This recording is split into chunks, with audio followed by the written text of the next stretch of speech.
অজস্র জন্ম ধরে আমি তোমার দিকে আসছি, কিন্তু পৌঁছাতে পারছি না।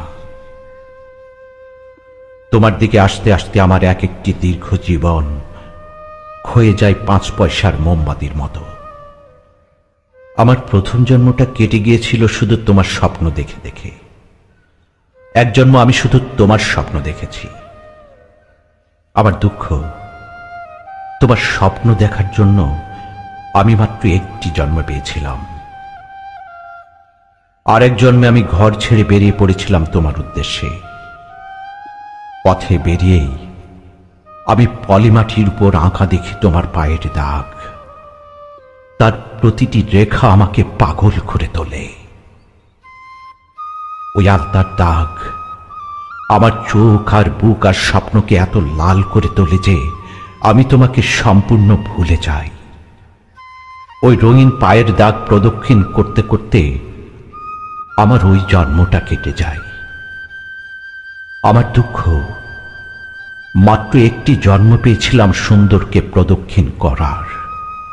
আরেক জন্মে তোমার কথা ভাবতেই আমার বুকের ভেতর থেকে সবচেয়ে দীর্ঘ আর কোমল আর ঠান্ডা নদীর মতো কি যেন প্রবাহিত হতে শুরু করে। সেই দীর্ঘশ্বাসে তুমি কেঁপে উঠতে পারো ভেবে আমি একটা মর্মান্তিক দীর্ঘশ্বাস বুকে চেপে কাটিয়ে দিই সম্পূর্ণ জন্মটা। আমার দুঃখ, আমার কোমলতম দীর্ঘশ্বাসটি ছিল মাত্র এক জন্মের সমান দীর্ঘ। আমার ষোড়শ জন্মে একটি গোলাপ আমার পথ রোধ করে।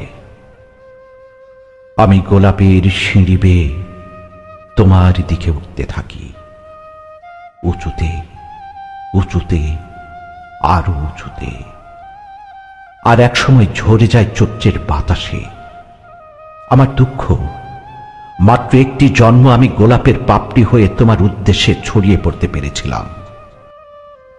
এখন আমার সমস্ত পথ জুড়ে টলমল করছে একটি অশ্রুবিন্দু। ওই অশ্রুবিন্দু পেরিয়ে এ জন্মে হয়তো আমি তোমার কাছে পৌঁছাতে পারবো না। কেন পৌঁছাবো? তাহলে আগামী জন্মগুলো আমি কার দিকে আসবো?